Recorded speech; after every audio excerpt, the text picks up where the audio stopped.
దువ్వాడ శ్రీనివాస్ కుటుంబ కథా చిత్రం రోజుకో మలుపు తిరుగుతూ ఉంది. ఇప్పుడు దువ్వాడ శ్రీనివాస్ దంపతులు ఇద్దరి మధ్యకి మాధురి వచ్చి వారి కుటుంబంలో చిచ్చు పెట్టింది అంటూ కొంతమంది నెటిజన్లు అభిప్రాయాన్ని వ్యక్తం చేస్తున్నటువంటి నేపథ్యంలోనే మాధురి భర్త ఇప్పుడు మీడియా ముందుకు వచ్చి, మాధురి చాలా మంచి మనిషి, నాకు అమ్మ లాంటిది, నన్ను చాలా బాగా చూసుకుంది, మాధురి ఎటువంటి తప్పు చేయలేదు, నేను మాధురికి మద్దతు ఇస్తున్నాను అంటూ మాధురి భర్త చెప్పినటువంటి నేపథ్యంలోనే ఇప్పుడు ఇది సర్వత్రా చర్చనీయాంశంగా అయితే మారింది. ఇటు దువ్వాడ శ్రీనివాస్ గారేమో వారి భార్య వాణి గారి మీద కొన్ని ఆరోపణలు చేస్తూ ఉంటే, వాణి గారేమో దువ్వాడ శ్రీనివాస్ మీద అలాగే ఈవిడ మీద ఆరోపణలు చేస్తున్నటువంటి నేపథ్యంలో అసలు ఈ అంశంలో ఏం జరుగుతుందనేది మనం విశ్లేషణ చేసుకునేటువంటి ప్రయత్నం చేద్దాం. ప్రస్తుతం మనతో పాటు ఉన్నారు ప్రముఖ సామాజికవేత్త, ప్రముఖ రాజకీయ విశ్లేషకులు కృష్ణకుమారి గారు. మేడంతో మాట్లాడదాం. Madam, hi madam. ఇప్పుడు దువ్వాడ శ్రీనివాస్ గారి ఈ వివాదం ఏదైతే ఉందో, ఈ వివాదంలోకి మాధురి గారి భర్త కూడా వచ్చారు. ఆయన ఏం చెప్తున్నారంటే, అసలు మాధురి గారి తప్పు లేదు, మాధురి గారు చాలా మంచి వ్యక్తి, నాకు అమ్మ లాంటిది, నన్ను చాలా బాగా చూసుకునేది, ఈ విషయంలో అసలు మాధురి తప్పే లేదు, ఇది కావాలని రాజకీయం చేస్తున్నారు అనేటువంటి వ్యాఖ్యలు ఆయన చేస్తూ ఉన్నారు. ఇటు చూస్తే ఏమో దువ్వాడ గారు వారి భార్య మీద ఆరోపణలు చేస్తున్నారు, వారి భార్య దువ్వాడ గారి మీద అలాగే మాధురి గారి మీద ఆరోపణలు చేస్తూ ఉన్నారు. అసలు ఏంటి మేడం, ఏం జరుగుతుంది? ఇది ఒక కుటుంబ కథా చిత్రం అని మీరు అన్నారు కదా, పూర్తిగా కుటుంబ కథా చిత్రమే. కాకపోతే ఈ కుటుంబ కథా చిత్రంలో కొన్ని మసాలాలు ఉన్నాయి. ఆ మసాలా ఏంటంటే రాజకీయం, ఆస్తులు, వివాహేతర సంబంధాలు, దానికి పెట్టుకున్న ముద్దు పేర్లు వగైరా వగైరా ఉన్నాయి. అడల్టరీ రిలేషన్ అనేది అదే వాళ్ళు ముద్దు పేర్లు ఏవో పెట్టుకున్నారు. ఫిలాసఫరు, గైడు, దేవుడు, అలాగే ఎన్టీఆర్ లాంటి అందగాడు, ఇలా ఏవేవో పెట్టుకున్నారు. సరే, ఎవరేం మాట్లాడుకున్నా ఇవాళ ఒక హాల్లో కూర్చొని భార్యాభర్తలు మాట్లాడుకుని తేల్చుకోవాల్సిన విషయాలు, లేదు అనుకుంటే కొంతమంది పెద్దల మధ్యలో కూర్చుని మాట్లాడుకుని ఒక పరిష్కారం చేసుకోవాల్సిన ఒక సమస్య ఏదైతే ఉందో దాన్ని మీడియాకి ఎక్కించారు. ఈ మీడియాకి ఎక్కించిన విషయంలో వాణిది తప్ప, వాణి పిల్లలది తప్ప, దువ్వాడ శ్రీంది తప్ప, లేదు అనుకుంటే వీళ్ళ మధ్యలోకి వచ్చింది అని అనుకుంటున్న మాధురి తప్ప అంటే అందరి తప్పు ఉంది ఇందులో.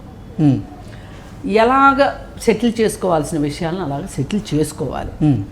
ఇది సింపుల్గా ఇంట్లో సెటిల్ కాకపోతే మీరు కోర్టును ఆశ్రయించవచ్చు. కానీ మీడియా అటెన్షన్ దొరుకుతుంది కదా అని చెప్పి మీడియాలోకి రావడం వల్ల ఇప్పుడు సమస్య అనేది ఉంది అంటే పరిష్కారం చేసుకోవాలి అనుకుంటే పరిష్కారం అవుతుంది.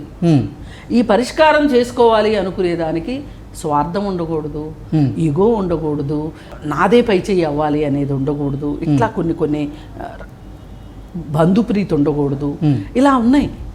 అవన్నీ ఉంటే ఏదైనా సరే, ఏ ప్రాబ్లం అయినా ప్రపంచంలో సాల్వ్ కాని ప్రాబ్లం ఉండదు.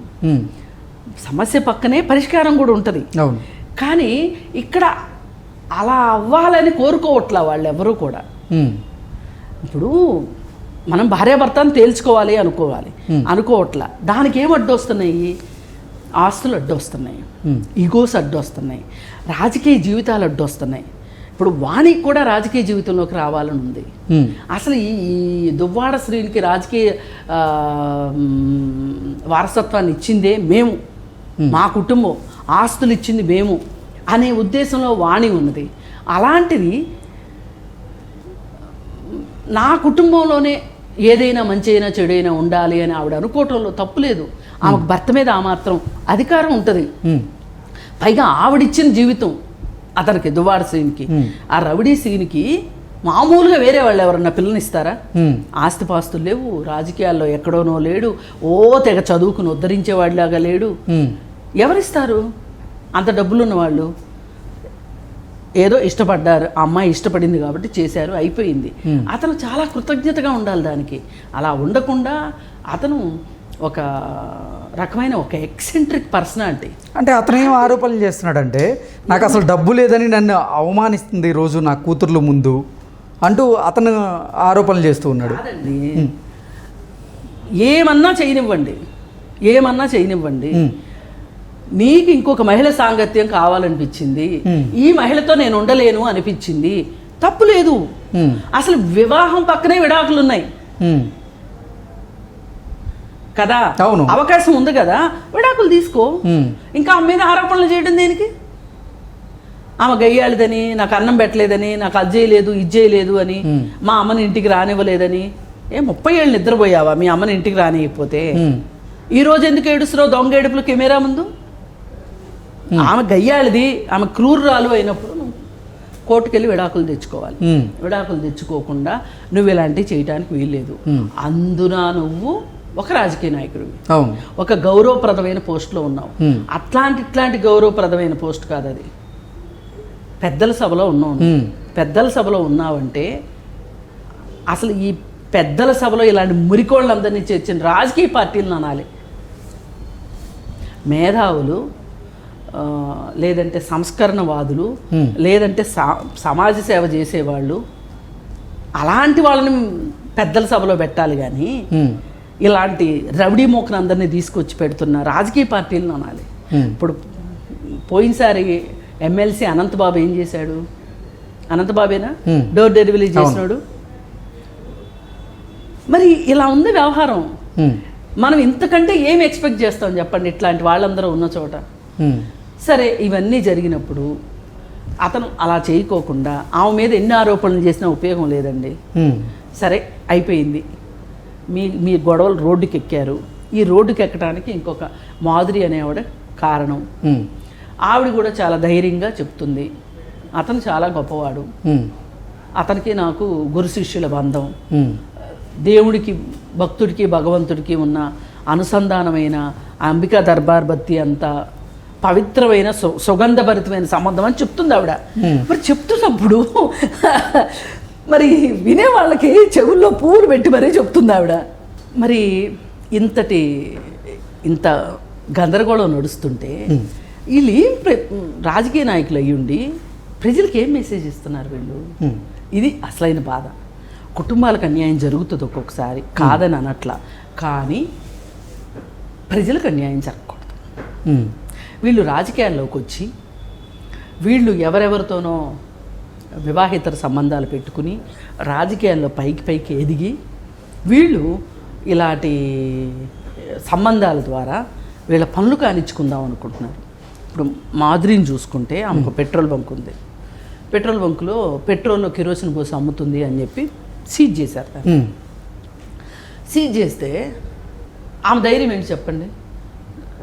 నా ఫ్రెండు, నా ఫిలాసఫరు, నా గైడ్ ఉన్నాడు, నాకేంటి? రవిడీ సీన్ ఉన్నాడు నా పక్కన, నాకేంటి అనుకుందామే?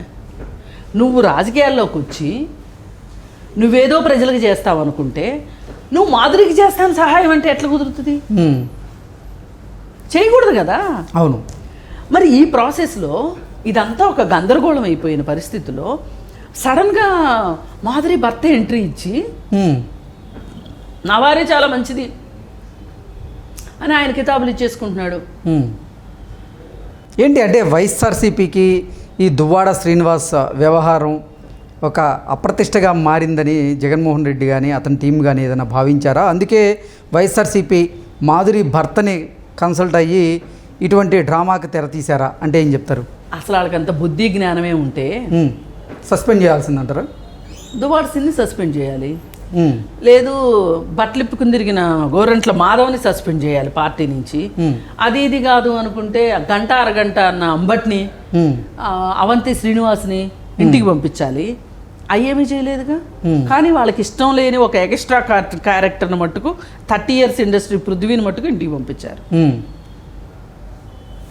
అక్కడ వీళ్ళు చూసుకుంది లాభ నష్టాలు బేరీ చేసుకున్నారు.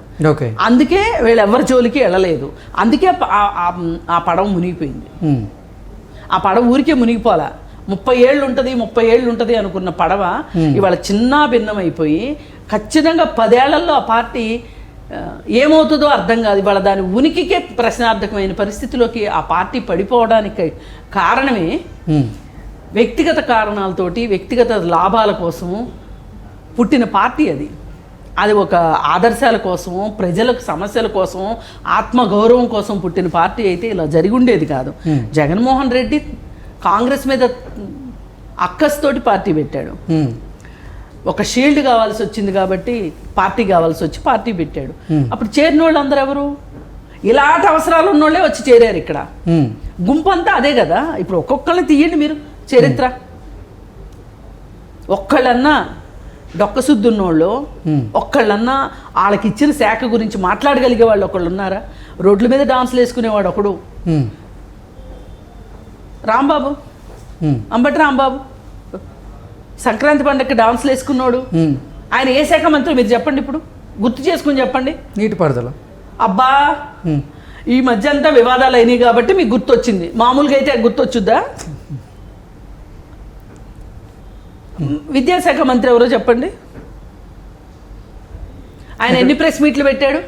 ఈయన నీటిపారుదల శాఖ మంత్రిగా ఎన్ని ప్రెస్ మీట్లు పెట్టాడు? అనిల్ కుమార్ యాదవ్ ఎన్నిసార్లు ప్రెస్ మీట్లు పెట్టాడు? ఎవడన్నా ప్రెస్ మీట్ పెట్టే సంస్కృతి సంస్కారం ఉన్నాయా అక్కడ? ఇలాంటి వాళ్ళందరూ ఉన్నారు కాబట్టి వీళ్ళల్లో ఏ ఒక్కరిని వదులుకున్నా కానీ ఒక పేక ముక్కను తీస్తే అన్ని పేక ముక్కలు జారిపడతాయి అనే భయంతో జగన్మోహన్ రెడ్డి ఎవ్వరి జోలికి వెళ్ళడు. అర్థమైంది కదా. అందుకే ఈ పార్టీ ఇలా ఉంది. ఈ పార్టీలో దువ్వాడ శ్రీని ఏమీ చెయ్యరు. అదే ఇంకో పార్టీలో అయితే గనక దువ్వాడ శ్రీని సంగతి ఏంటో చెప్పుండేవాళ్ళు ఏంటిది అని. అందుకని ఇక్కడ ఎవరు ఎక్కువ కాదు తక్కువ కాదు. కాకపోతే ఒకందుకు నాకు ఏమనిపిస్తుందంటే, విజయసాయిరెడ్డి కథా చిత్రంలో శాంతి భర్త కన్నా మాధురి భర్త ఎంతో కొంత మంచివాళ్ళలాగా కనపడ్డాడు. ఓకే. ఏమంటున్నాడంటే ఆయన ఎవరో చెప్పిన మాటలని భార్యని వదులుకునేంత అలాంటి వాడిని కాదు, నేనే అలాంటి రాముడిని అయితే కాదు అని చెప్తున్నాడు. నా భార్య చాలా మంచిది అని చెప్తున్నాడు. ఆయన ఆవిడికి సర్టిఫికెట్లు ఇచ్చుకుంటున్నాడు. సరే, ఇంత సర్టిఫికెట్లు ఇచ్చుకునేవాళ్ళు నువ్వు అక్కడ ఎందుకుంటున్నావు? నాకు నా భర్తకి విడాకులు అవ్వలేదు అని ఆవిడ చెప్పింది. అంటే ఆవిడ నోట్లో నుంచి విడాకులు అనే మాట వచ్చింది అంటే మీ ఇద్దరి మధ్యలో విభేదాలు లేకపోతే విడాకులు అనే మాట ఎందుకు వస్తుంది ఆవిడ నోట్లోంచి? శ్రీను గారికి వాళ్ళ ఆవిడతోటి విడాకులు అవ్వలేదు, నాకు నా భర్తతోటి విడాకులు అవ్వలేదు అని చెప్పింది కదా ఆవిడ. ఇప్పుడు మీరు వచ్చి మీడియాలోకి మీరు చెప్తే ఎవరు నమ్ముతారు? అసలు ఏంటి అసలు ఈ అంతర్నాటకం ఏంటి? జగన్ నాటకం ఏంటి? ఎవరు నడిపిస్తున్నారు ఈ నాటకం అంతా? అందుకని ఏది ఏమైనా నాకు వాళ్ళ వ్యక్తిగత జీవితాలతో నేను పెద్ద మాట్లాడను. కానీ ఒకటి, రాజకీయ నాయకులు పైగా బాధ్యత గల పోస్టుల్లో ఉన్నవాళ్ళు, పెద్దల సభలో ఉన్నవాళ్ళు చాలా మంచి మర్యాదతోటి ప్రజలకి ఒక ఆదర్శంగా నిలబడాలి. ప్రజలకి వీళ్ళని చూసి మనం నేర్చుకోవాలి అనేలాగా ఉండాలి. అలా కాకుండా ఇలా కుటుంబాలని రోడ్డును వేసుకొని బజారుకి ఇడ్చుకొని బజారు పంచాయతీలు చేసుకుంటా ఉండటం మట్టుకు ఏమాత్రం కరెక్ట్ కాదు. ఇప్పటికైనా దువ్వాడ సీను, రౌడీ సీను ఎమ్మెల్సీ దువ్వాడ శ్రీనివాస్గా మారి ఆయన పరిస్థితులను ఆయన చక్కదిద్దుకోవాలని నేను కోరుకుంటున్నా. అలా అయితే తప్పులు ఎవరైనా చేస్తారు, పొరపాట్లు ఎవరైనా చేస్తారు. సకాలంలో సరిదిద్దుకున్నవాడే సరైన వాడు. కాబట్టి ఎమ్మెల్సీ దువ్వాడ శ్రీనివాసరావు గారు ఆయన కుటుంబంలో వచ్చిన కలహాల్ని రూపుమాపుకుని, అలాగే మాధురి భర్త వచ్చి నా భార్య చాలా మంచిది అని చెప్పుకుంటున్నాడు కాబట్టి ఆయన భార్యను ఆయనకు అప్పగించాలని. ఎందుకంటే ఆవిడ చాలా గౌరవ ప్రతిపత్తులతో ఉంది దువ్వాడ శ్రీనివాస్ అంటే.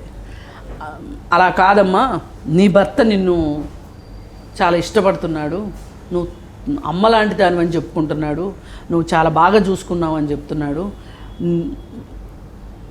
సేఫ్టీ ఉంటుంది నీకు నీ భర్త దగ్గర అని చెప్పి ఎవరికి వాళ్ళు ఎవరి కుటుంబాలతో వాళ్ళు హాయిగా ఉంటే కొంచెం సమాజానికి మంచి మెసేజ్ ఇచ్చిన వాళ్ళు.